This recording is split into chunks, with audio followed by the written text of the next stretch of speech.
A paz do Senhor Jesus, meus amados irmãos, que Deus nos abençoe. Aqui quem fala é o pastor Vantuir, mais uma vez juntinho com você, para fazermos a leitura da palavra de Deus e sermos abençoados através dela.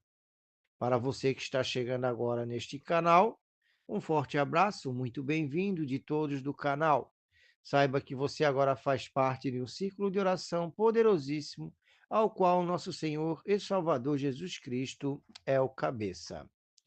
Agradeço a você, meu querido e amado irmão, que está unindo forças na divulgação da Santa Palavra de Deus. Você que já se inscreveu, você que está nos acompanhando, você que ora por nós, sou muito grato a Deus pela vida de cada um de vocês. E você, meu amado e querido irmão, que ainda não se inscreveu nesse canal, faça isso, amado. Se inscreva nesse canal, dê o seu like, ative os sininhos da notificação e, acima de tudo, compartilhem, que é um ato de amor. Saiba, querido, que quando você se inscreve, quando você nos ajuda a divulgar essa missão, querido, você está ajudando, não é somente o irmão Vanti, você está ajudando a divulgar a palavra de Deus, querido. Porque o nosso objetivo aqui é esse, é divulgar a santa palavra de Deus.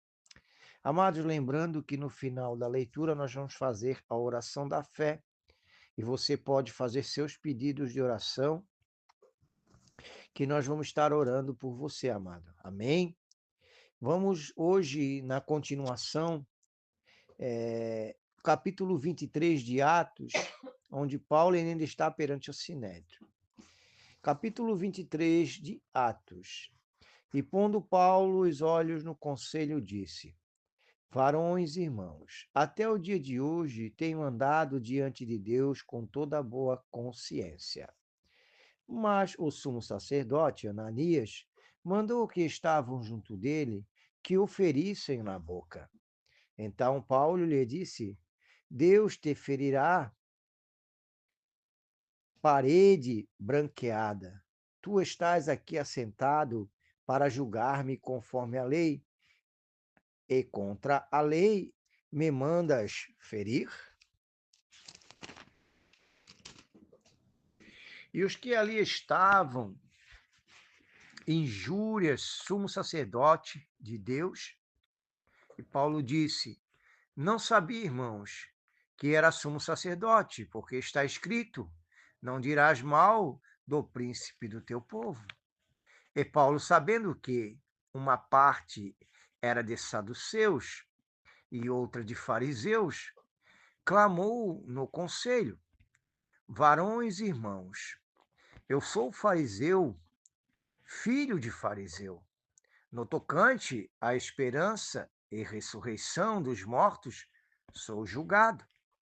E havendo dito isto, houve dissensão entre os fariseus e os saduceus, e a multidão se dividiu. Porque os saduceus dizem que não há ressurreição, nem anjo, nem espírito, mas os fariseus reconhecem uma e outra coisa.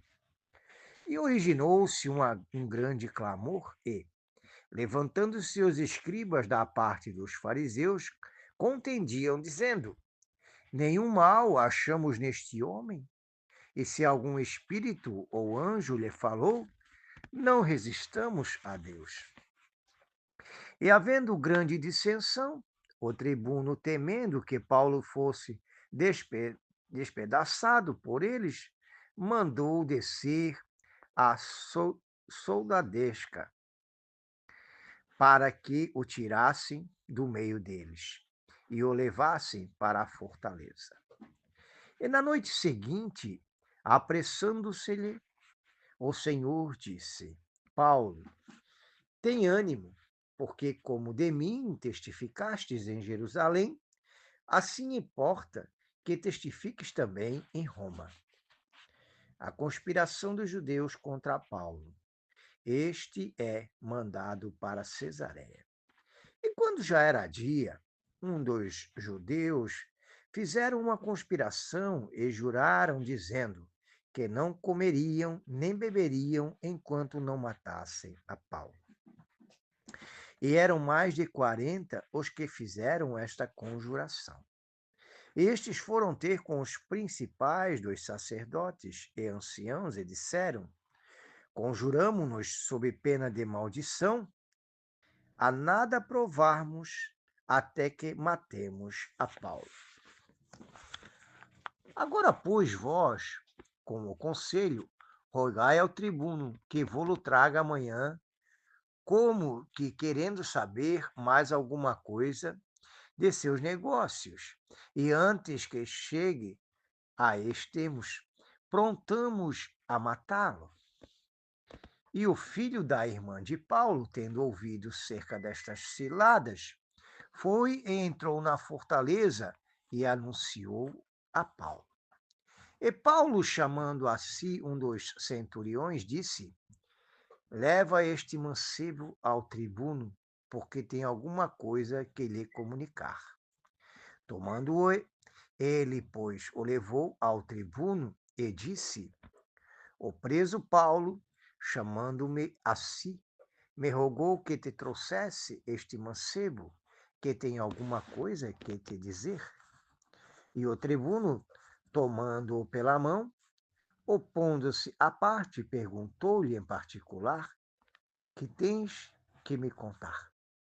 E disse ele: Os judeus se concertaram rogar-te que amanhã leves Paulo ao conselho, como que tenho de inquirir dele mais alguma coisa ao certo. Mas tu não o creias, porque mais de 40 homens dentre eles lhe andam armando ciladas, os quais se obrigaram sob pena de maldição a não comer nem beber até que tenham matado Paulo. E já estão apercebidos, esperando de ti promessa. Então o tribuno despediu o mancebo, mandou-lhe que ninguém dissesse que lhe havia contado aquilo. E chamando 2 centuriões, lhe disse: Aprontai para as 3 horas da noite 200 soldados e 70 de cavalos e 200 arqueiros, para irem até Cesareia.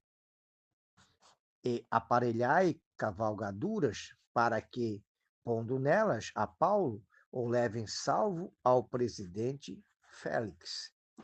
E escreveu uma carta que continha isto: Cláudios Lísias e Félix, potentíssimos presidentes, saúde. Esse homem foi preso pelos judeus, estando já a ponto de ser morto por eles. Sobrevim eu com a soldadesca e o livrei, informando de que era romano. E querendo saber a causa por que acusavam, o levei ao conselho e achei que o acusavam de alguma questão da sua lei, mas que nenhum crime havia nele digno de morte ou de prisão.